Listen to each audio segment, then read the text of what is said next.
Good morning all of you. Myself Jaymangal Yadav. जैसा कि पिछले वीडियो में आप लोगों से जो हमको सम्मान और प्यार मिला, उसके लिए हम आपको धन्यवाद देते हैं। आज हम आप लोग के लिए एक नया टॉपिक लेकर के आए हैं जो कि बोर्ड एग्जाम और नीट के बीच से काफी इम्पोर्टेंट है। क्या है? ग्लाइकोलाइसिस। ग्लाइकोलाइसिस ग्लाइकोलाइसिस है। अब ग्लाइकोलाइसिस कहते किसे हैं हम लोग देखते हैं। The break down of glucose into pyruvic acid is known as glycolysis. Glucose का पायरुविक एसिड में कन्वर्ट होना या टूटना ही क्या कहलाता है? ग्लाइकोलाइसिस कहलाता है। अब देखते हैं ग्लाइकोलाइसिस को क्या करते हैं। ईएमपी पाथवे भी करते हैं। ईएमपी पाथवे भी करते हैं। ये क्या था? 3 साइंटिस्ट थे, उनके नाम पर ये पड़ा था। कौन कौन से साइंटिस्ट थे? इम्बेडेन, मेयरहॉफ,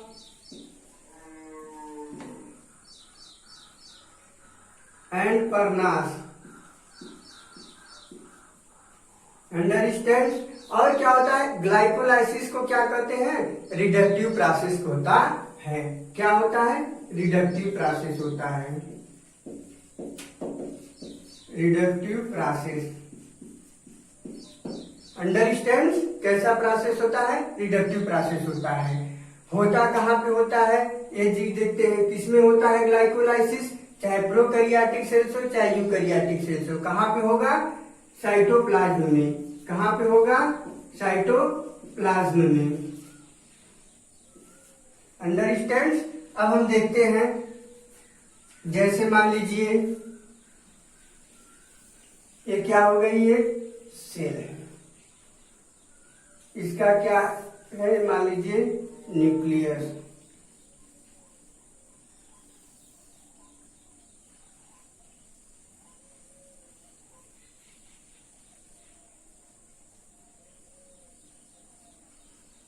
ये क्या है? माइटोकॉन्ड्रिया।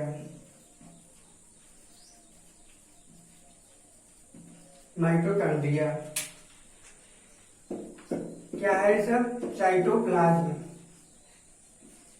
साइटोप्लाज्म। अब देखिए क्या है? एक क्या है? ग्लूकोज का मॉलिक्यूल किसमें बदलेगा? 2 पायरुविक एसिड में। 2 पायरुविक एसिड में। अब ये क्या होता है? पायरुविक एसिड का फेट किस पर डिपेंड करेगा? ये क्या है? पेरीमाइटोकॉन्ड्रियल स्पेस। ठीक है। और इसमें क्या होगा? क्या है?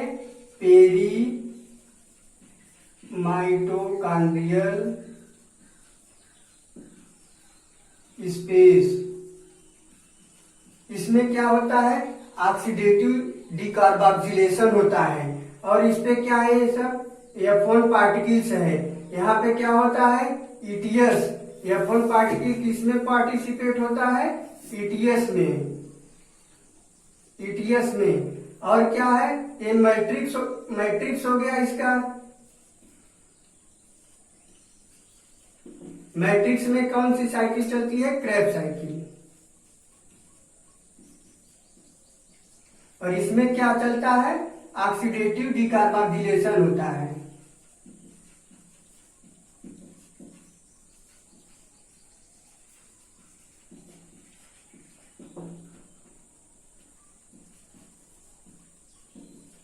अंडरस्टैंड? ये सब स्टेप्स बहुत इंपॉर्टेंट हैं। क्या कि ग्लाइकोलाइसिस कहाँ पे होता है? कहाँ पे होता है? साइटोप्लाज्म में। S question. उसके बाद क्या है? पेरीमाइटोकॉन्ड्रियल स्पेस में क्या हो जाता है? ऑक्सीडेटिव डिकार्बोक्सिलेशन होता है। क्रेब्स साइकिल कहाँ चलती है? मैट्रिक्स में। और F1 पार्टिकल्स क्या करते हैं? इलेक्ट्रॉन ट्रांसफर सिस्टम का काम करते हैं। अब हम देखते हैं कि ग्लाइकोलाइसिस में अब उसका फेट क्या डिपेंड करता है ग्लाइकोलाइसिस का। ठीक है। देखिए, देखते हैं। 1 मॉलिक्यूल ऑफ ग्लूकोज किसमें कन्वर्ट हो रहा है? 2 मॉलिक्यूल ऑफ पायरुविक एसिड में। पायरुविक एसिड में। अंडरस्टैंड। अब देखते हैं पायरुविक एसिड में क्या है।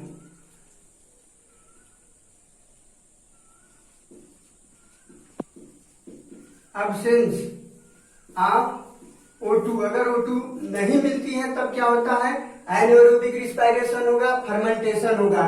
क्या बनेगा, carbon dioxide plus ethyl alcohol plus energy बनती है। अगर ऑक्सीजन मिल गई, ठीक है, तब एरोबिक रिस्पायरेशन होगा न, एसिटाइल कोएंजाइम क्रेब्स साइकिल क्या बनेगा, एनर्जी ब्रेक का क्या क्या बनेगा, carbon dioxide plus water plus energy. Understand. यहाँ पे इसकी तुलना में ज्यादा एनर्जी का फॉर्मेशन होता है। बात समझ में आई। अब हम लोग देखते हैं, अब स्टेप बाय स्टेप देखते हैं। हम अपनी सुविधा के लिए ग्लाइकोलिसिस को 4 स्टेज में और 10 स्टेप्स में डिवाइड करते हैं। ग्लाइकोलाइसिस जो होता है वो कॉमन प्रोसेस होता है, किसमें, एरोबिक और एनारोबिक रिस्पायरेशन दोनों में। और जो पायरुविक एसिड होता है वो क्या होता है, कॉमन प्रोडक्ट भी होता है। अब हम लोग देखते हैं वो कौन कौन से स्टेप्स हैं ग्लाइकोलिसिस के।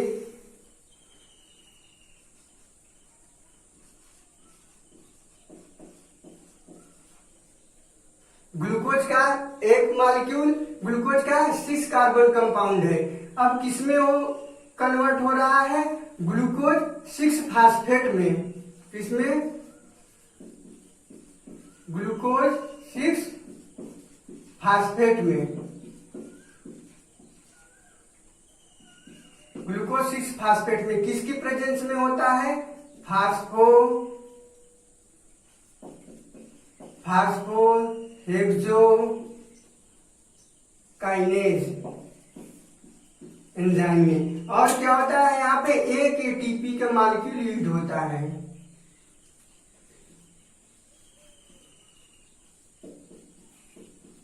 अंडरस्टैंड। अब देखते हैं, एक मॉलिक्यूल ग्लूकोज 6 फास्फेट का बनता है। अब ग्लूकोज 6 फास्फेट क्या बनाएगा, fructose 6 phosphate. Fructose 6 phosphate, fructose 6 phosphate का एक मॉलिक्यूल बनेगा। किसमें, किसकी प्रेजेंस में, फास्फो हेक्सो आइसोमरेज। आइसोमराइज होकर के क्या बना लेता है, 1 fructose 6 phosphate. And then fructose 6 phosphate converted into fructose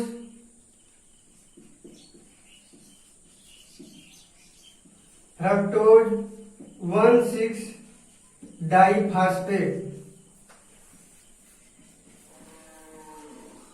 fructose 1,6 diphosphate किसकी प्रेजेंस में होता है, यहां पर भी एक एटीपी का मॉलिक्यूल यूज होता है, एटीपी, और क्या बन जाता है, एटीपी। यहाँ पे कौन सा, फास्फो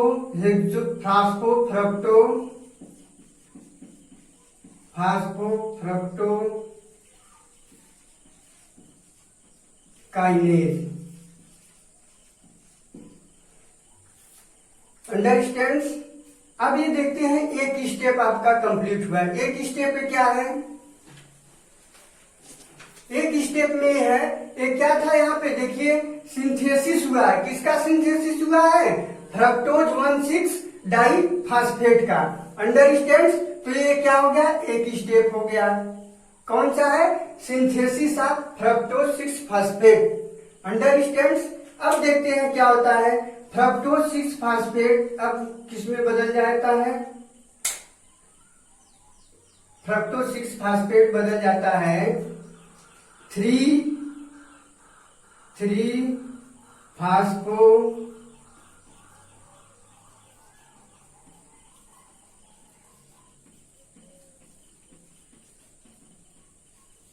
3 फास्फोग्लिसरेल्डिहाइड किसमें? एल्डोलेज एंजाइम की उपस्थिति में।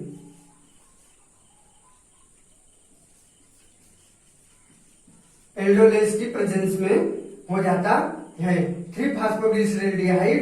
और प्लस यहाँ पे क्या बोलते हैं, ये 2 भागों में टूटता है, 2 पार्ट में होता है। क्या है फिर ये दूसरा? डाईहाइड्रॉक्सी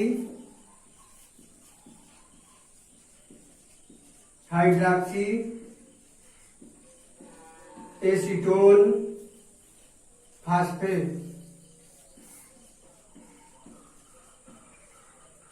में ये इंटर कन्वर्टेबल होता है। और यहाँ पे एंजाइम क्या हो जाता है?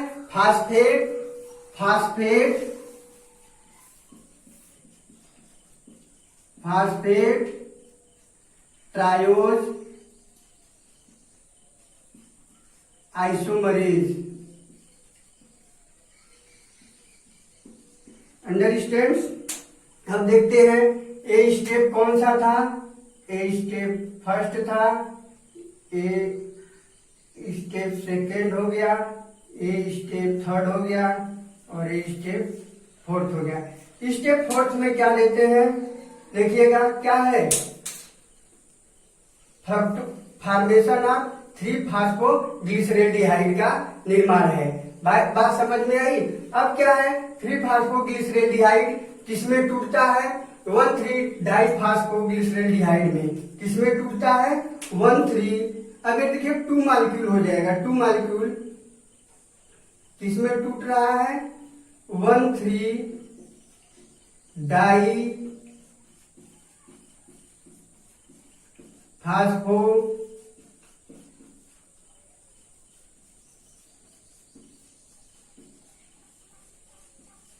1,3 डाइफास्फोग्लिसरेल्डिहाइड में। किसकी प्रेजेंस में होता है? किसकी प्रेजेंस में होता है? यहाँ पे 2H2O 2 वाटर के मॉलिक्यूल यूज होते हैं plus phosphate. Understands?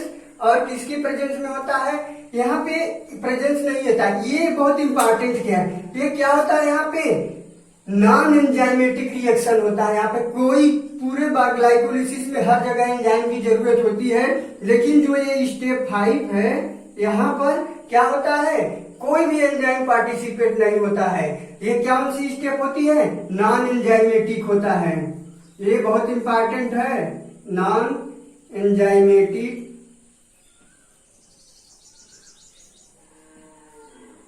Reaction. Understand? बहुत इंपॉर्टेंट है। अब देखते हैं उसके बाद क्या होता है। 1,3 डाइफास्फोग्लिसरेल्डिहाइड अब देखते हैं किसमें टूट कन्वर्ट होता है। किसमें कन्वर्ट होगा कोई बताए? 1,3 डाई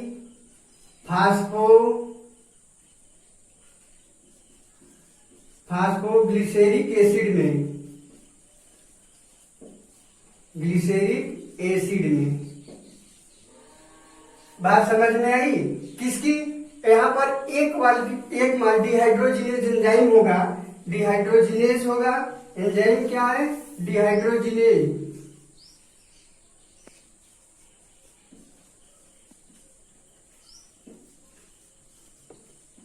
डिहाइड्रोजिनेज होगा और क्या होगा? 2NAD प्लस से क्या बन जाएगा? 2NADH प्लस 2H प्लस में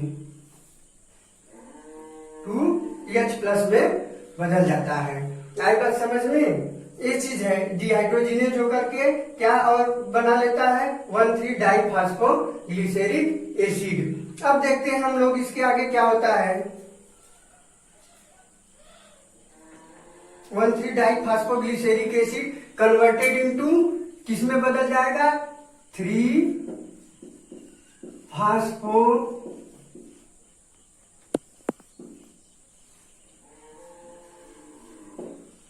ग्लिसरिक एसिड में।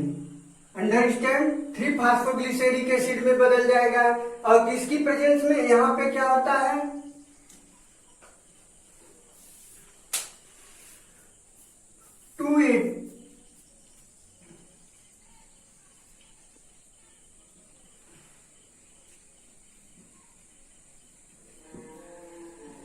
2 ATP प्रोड्यूस्ड होती है।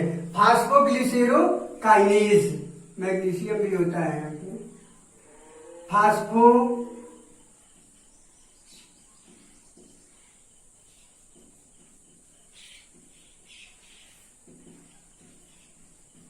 फास्फोग्लिसरोकाइनेज की प्रेजेंस में होता है।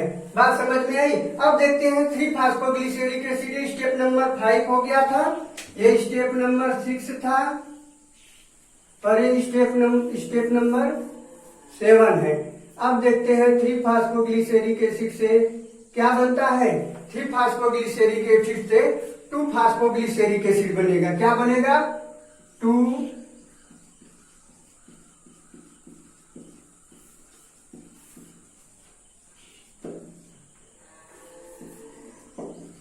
2-फास्फोग्लिसरिक एसिड बनता है। 2-फास्फोग्लिसरिक में यहाँ पे क्या होगा, फास्फो कौन सा नेम होगा, फास्फो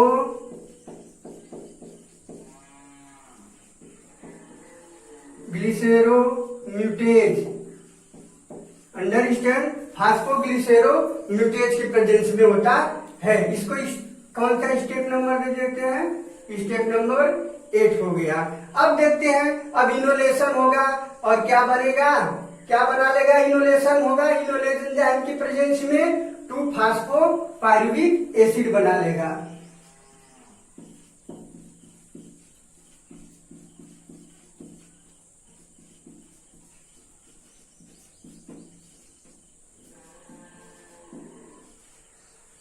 फास्फोपायरुविक एसिड बना लेता है किसकी, और यहाँ पे एक वाटर का मॉलिक्यूल भी निकलेगा। बात समझ में आई। अरे 2 वाटर के मॉलिक्यूल निकलते हैं और क्या था, इनोलेज एंजाइम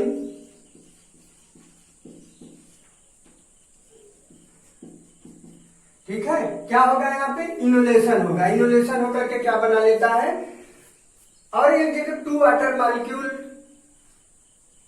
और रिलीज होता है। रिएक्शन नंबर 6 कहां पे है हम लोग देखते हैं। यहां पर एक वाटर मॉलिक्यूल भी रिलीज होता है, 2H2O यहाँ पे भी होता है। ठीक है, अब देखिए क्या बना लिया, 2-फास्फोपायरुविक एसिड बना लिया। अब देखते हैं ये क्या हो गया, इसको स्टेप नंबर 9 दे दिए। अब देखिए स्टेप नंबर 10 क्या है। स्टेप नंबर 10 में क्या बना लेगा, 2-फास्फोपायरुविक एसिड से क्या बनेगा, 2-फास्फोपायरुविक एसिड, सॉरी ये क्या था, इनोलेज है ना, 2-फास्फो-इनॉल पायरुविक एसिड होगा। क्या होगा, 2-फास्फो-इनॉल पायरुविक एसिड,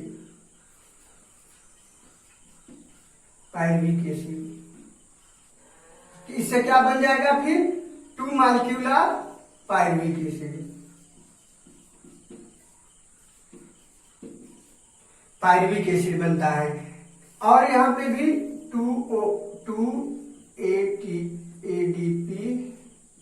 से क्या बना लेता है, 2ATP। अंडरस्टैंड। उसके साथ साथ एक एंजाइम होता है फास्फोपायरुविक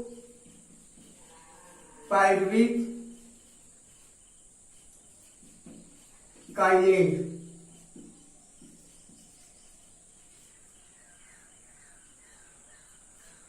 बात समझ में आई।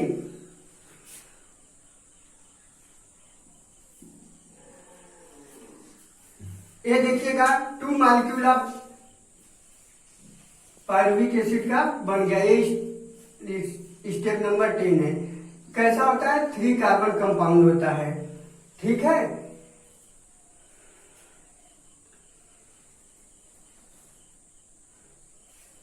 सबके 2 मॉलिक्यूल होंगे। इसका भी 2 मॉलिक्यूल होगा, इसका भी 2 मॉलिक्यूल होगा और इसका भी 2 मॉलिक्यूल होगा।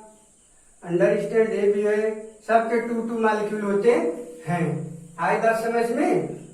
अब देखिएगा 3 फास्फोग्लिसरिक एसिड बन गया। इसका फार्मूला है, क्या है? CH3COCOOH। देखिएगा क्या था? ग्लूकोज का 1 मॉलिक्यूल कार्बन 6 कंपाउंड है, किसमें कन्वर्ट हो गया? 2 मॉलिक्यूल ऑफ पायरुविक एसिड में बदल गया। अब देखिएगा होता क्या है यहाँ पे कि अब हम लोग एटीपी का काउंट करते हैं। ठीक है, एटीपी को हम लोग काउंट करते हैं, देखते हैं कितने एटीपी का यहाँ पे फॉर्मेशन हुआ है। देखिए एक है एक स्टेप नंबर फर्स्ट में, और थोड़ा सा यहाँ पे ध्यान देना है, जो एक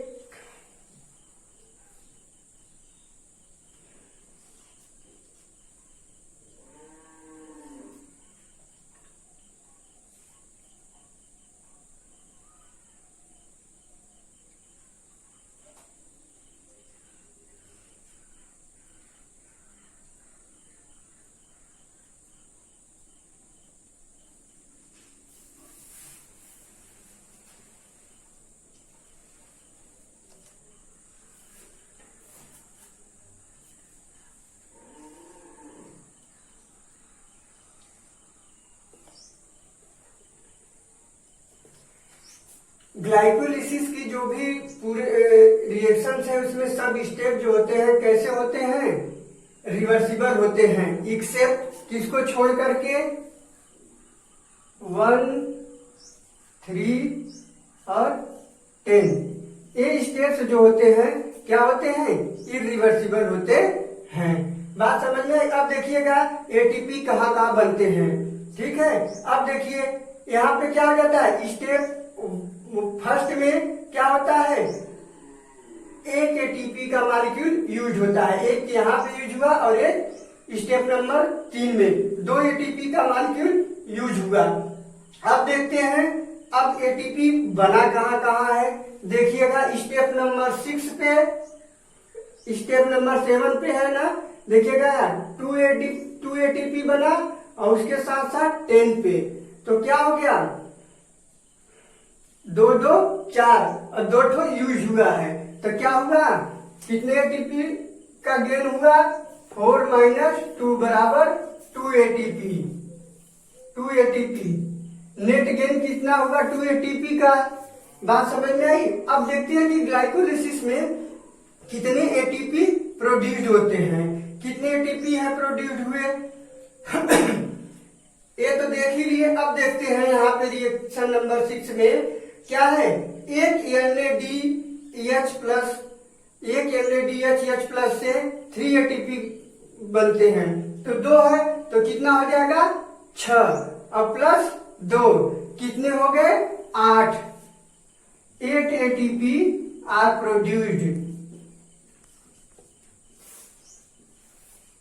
प्रोड्यूस्ड।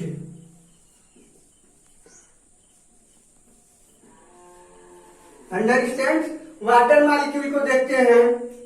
एक यहाँ 2 वाटर मॉलिक्यूल यहाँ पे है, क्या है ये? यूज होता है। बात समझ में आई? और देखिए नेक्स्ट स्टेप में 6 और 9 पे क्या होता है? देखिएगा 2 वाटर मॉलिक्यूल प्रोड्यूस होते हैं, तो कितना हुआ? कितना हुआ? नेट गेन ऑफ O2 का 4 - 2 बराबर 2H2O। अंडरस्टैंड? ये चीज हो गया। अब देखते हैं हम लोग कि हाँ अब क्या हो जाता है यहाँ पे, ये जो ग्लाइकोलिसिस के बारे में जो सबस्ट्रेट लेवल फास्फोरिलेशन होता है, उसमें कितने एटीपी बनते हैं? 4 एटीपी बनते हैं। अब ये क्या है? सबस्ट्रेट लेवल फास्फोरिलेशन क्या हो जाता है? जब किसी सबस्ट्रेट की एनर्जी द्वारा बिना ईटीएस के ही, इलेक्ट्रॉन ट्रांसपोर्ट सिस्टम के बिना ही क्या हो जाता है? सीधे एटीपी का फॉर्मेशन हो जाता है, तो उसको क्या कहते हैं? सबस्ट्रेट लेवल फास्फोरिलेशन कहते हैं। बात समझ में आई? और ये स्टेप देख लिए हम लोग। देखिएगा पहला स्टेप था ये, पहला स्टेज क्या था? फ्रक्टोज 1,6 डाइफॉस्फेट का निर्माण था। दूसरा क्या था? दूसरा स्टेप क्या था? क्लीवेज यानी फ्रक्टोज, ठीक है, क्या है? क्लीवेज ऑफ फ्रक्टोज 1,6 डाइफॉस्फेट, ठीक है, या स्प्लिटिंग ऑफ शुगर भी कर सकते हैं। क्या है इसका? फ्रक्टोज 1,6 डाइफॉस्फेट का क्लीवेज है, ये स्टेप है। क्लीवेज ऑफ किसका? Fructose 1,6 diphosphate, understand. And next third stage क्या हो जाता है? ऑक्सीडेशन ऑफ 3-फॉस्फोग्लिसरेल्डिहाइड, ठीक है, ऑक्सीडेशन होता है 3-फॉस्फोग्लिसरेल्डिहाइड का ऑक्सीडेशन होता है, और क्या बनता है? फॉर्मेशन ऑफ 3-फॉस्फोग्लिसरिक एसिड बनता है। यहां से उसके आगे ये, यहां से यहां तक का क्या है? 3-फॉस्फोग्लिसरिक एसिड है ना ये इतना स्टेप क्या हो गया आपका? ऑक्सीडेशन ऑफ, किसका ऑक्सीडेशन होता है? 3-फॉस्फोग्लिसरेल्डिहाइड का, एंड किसका फॉर्मेशन हो रहा है? 3-फॉस्फोग्लिसरिक एसिड का। स्पेस कम पड़ रहा है थोड़ा सा, इसलिए हम वैसे बोल दे रहे हैं। अब उसके बाद क्या होता है? अब देखिए नेक्स्ट स्टेप में, ये स्टेप क्या है आपका?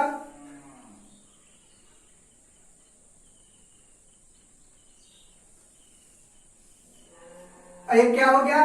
Formation of pyruvic acid, understands? I hope you understands. अगर इसमें किसी को कोई कुछ प्रॉब्लम हो तो वो पूछ भी सकता है। इस तरह से ग्लाइकोलिसिस का ये प्रोसेस कंप्लीट हुआ। I hope you understands. Thanks.